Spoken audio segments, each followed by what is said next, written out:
Bisa nggak sih setelah Ausbildung asisten dokter gigi kita kuliah lanjut menjadi seorang dokter gigi? Halo teman-teman semua, selamat datang kembali di YouTube kanal aku. Video kali ini terinspirasi dari pertanyaan teman-teman kita, yaitu Icerim Official dan Ida Merina, yang sudah bertanya apakah setelah Ausbildung asisten dokter gigi orang bisa lanjut kuliah untuk bekerja sebagai dokter gigi itu sendiri. Sekali lagi terima kasih untuk pertanyaan kalian, sudah menjadi inspirasi aku untuk membuat video kita hari ini. Yang pertama, aku akan mulai dengan berita yang sangat bagus, yaitu itu mungkin banget. Jadi kalau kalian selesai Ausbildung asisten dokter gigi, kalian bisa sebenarnya untuk kuliah melanjutkan ke jenjang dokter gigi. Jadi di Jerman itu, yang namanya universitas-universitas, mereka memiliki 3 jenis metode bagaimana mereka bisa merekrut mahasiswa mereka, calon mahasiswa yang mau kuliah medis gigi. Nah, 3 metode tersebut adalah yang pertama dari nilai, NC itu singkatan dari numerus clausus, yang mana itu tingginya nilai kamu menentukan prestasi kamu.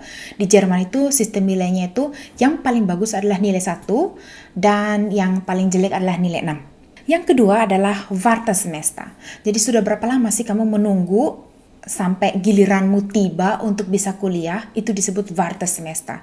Karena saking sedikitnya kursi yang tersedia di kampus, sementara banyak peminatnya, sehingga banyak sekali calon mahasiswa yang mereka tuh harus menunggu, bahkan bertahun-tahun, sampai mereka finally bisa direkrut ke dalam universitas.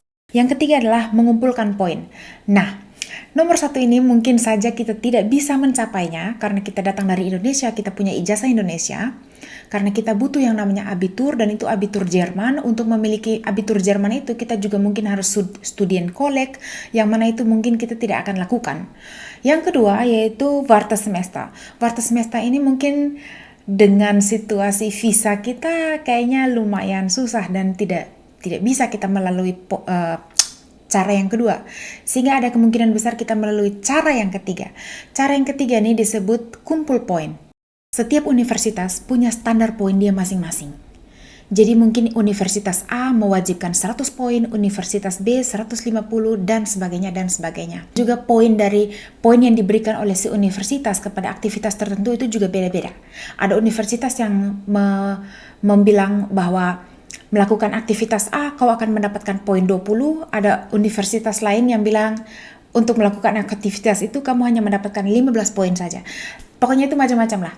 Intinya itu namanya mengumpulkan poin. Apa sih yang harus dikumpulkan? Salah satu contohnya itu misalkan mengikuti FSJ.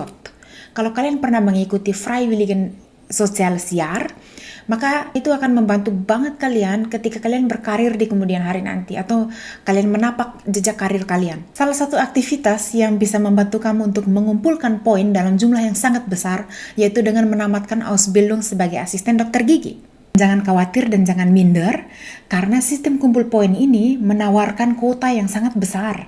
60%. Kuliah di Jerman itu adalah sebuah komitmen yang luar biasa. Kalian jangan kuliah untuk coba-coba atau kuliah untuk main-main. Karena kuliah medis gigi itu lamanya sudah 5 tahun. Mahal karena kamu harus banyak prakteknya dan juga sangat keras. Menurut pengakuan dokter-dokter aku, kuliahnya itu nggak gampang karena dosen-dosennya itu killer. Sekarang pertanyaannya, apakah aku tetap bisa upgrade karir aku di bidang asisten dokter gigi? Jikalau aku nggak bisa kuliah atau nggak sanggup untuk secara akademis, bisa aja.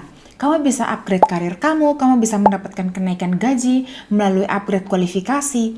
Dan itu caranya seperti apa? Kita melakukan yang namanya penataran atau yang bahasa Jermannya Weiterbildung. Ausbildung, Weiterbildung, Fortbildung, semuanya terdengar seperti mirip karena ada kata bildungnya.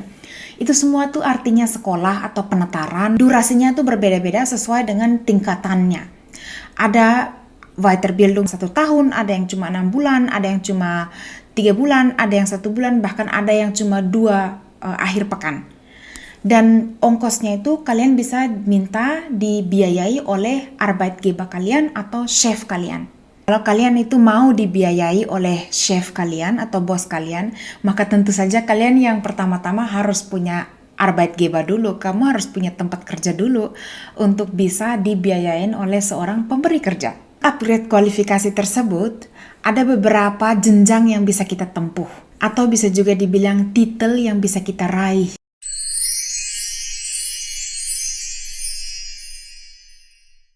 Yang pertama aku awali dengan tenaga profilaksis atau yang bahasa Jermannya Zahnmedizinische Prophylaxeassistentin. Jadi tenaga profilaksis ini aku rasa juga ada di Indonesia pekerjaan ini, yaitu dia tuh membersihkan karang gigi secara spesialis. So, memang membersihkan karang gigi biasa itu juga saya lakukan sehari-hari. Tapi untuk bisa mengerjakan pekerjaan ini secara rutin, yaitu setiap hari, saya harus memiliki sebuah ijazah atau sertifikasi yang mana saya bisa dapatkan itu, sertifikasi itu setelah menempuh sebuah Weiterbildung. Dan saya sudah tempuh beberapa tahun yang lalu sehingga saya bisa melakukan pekerjaan ini. Dan tentu saja tambahan gaji juga. Dan tambahannya itu bisa di atas 300-an euro lebih daripada gaji bersih saya yang asli. Yang kedua adalah menjadi tenaga admin di dokter praktek gigi yang disebut dalam bahasa Jerman Zahnmedizinische Verwaltungsassistentin. Ya, namanya admin, dia yang mengatur keluar masuknya surat-surat, dia yang membalas email, dia mengatur gaji kita, dia yang mengatur pajaknya kita, mengatur rekening yang keluar masuk. Jadi kalau ada pasien yang kayak misalkan membeli sebuah jasa, katakanlah jasa membuat sebuah gigi palsu. Nah, orang yang membuat kontrak itu, perjanjian antara pasien dan dokter, itu adalah si tenaga admin ini. Berikutnya adalah tenaga organisator atau manajemen. Zahnmedizinische Fachassistentin. So, seperti namanya sudah bilang, dia juga melakukan hal-hal yang berkaitan dengan organisasi dan manajemen. Bisa ada di mana-mana kayak gitu. Dia bisa ada bekerja di resepsionis, dia bisa bekerja di ruangan terapi, membantu si dokter, mengasistensi, dia bisa mengausbilden atau melatih, menatar anak-anak yang baru masuk. Dia bisa melakukan banyak hal dan oleh karena itu secara tingkatan dia ada di atas tenaga admin tadi. So, sekarang kita masuk ke tingkatan yang paling atas dari semua jenis Weiterbildung yang ada untuk pekerjaan asisten dokter gigi. Namanya itu tenaga higiene atau bahasa Jermannya Dental Hygienikerin. Jadi untuk menjadi seorang DH, kamu harus memiliki kualifikasi-kualifikasi tertentu. Contohnya, kamu bukan hanya saja harus telah menyelesaikan Ausbildung sebagai asisten dokter gigi, melainkan kamu juga harus sudah pernah Weiterbildung, manajemen dan tenaga organisator itu, atau kamu telah menjalani Weiterbildung tenaga admin. Apa sih perbedaan antara seorang tenaga higiene dan seorang tenaga profilaksis? Tenaga profilaksis dia membersihkan gigi tapi tidak yang sampai dalam sampai ke tulang rahang. Tenaga higiene berhubungan dengan area-area yang rawan yang mana sebenarnya hanya boleh seorang dokter yang lakukan. Salah satu contohnya, dia boleh melakukan terapi parodontologi, yang mana seorang tenaga profilaksis tidak boleh lakukan itu. So, terapi ini adalah untuk menerapi radang gusi, yang mana susah untuk disembuhkan kembali atau susah untuk dikembalikan ke situasi semula. Alias, radang gusi ini sebuah penyakit yang sudah kronologis dan cenderung genetis.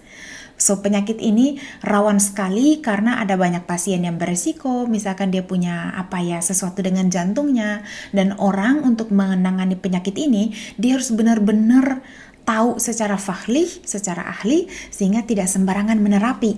Yang paling terakhir, aku akan menunjukkan ke teman-teman seperti apa sih perbandingan gajinya. Ini gaji kotor ya, belum dipotong dengan pajak, belum dipotong dengan asuransi, yang ada 4 asuransi wajib itu.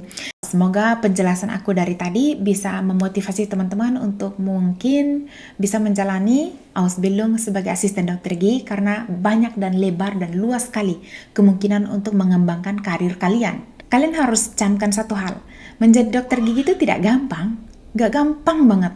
Aku mendingan nggak jadi dokter gigi daripada jadi dokter gigi, itu aja singkatnya. Semoga video aku ini membantu teman-teman, dan kalau berguna bagi kalian, jangan sungkan-sungkan untuk share, dan jangan lupa subscribe, karena itu adalah tanda apresiasi kalian untuk aku. Dan aku akan sangat-sangat berterima kasih kalau kalian subscribe, like, komen, atau share video aku. Terima kasih banyak, kita jumpa lagi di Selasa minggu depan. Ciao!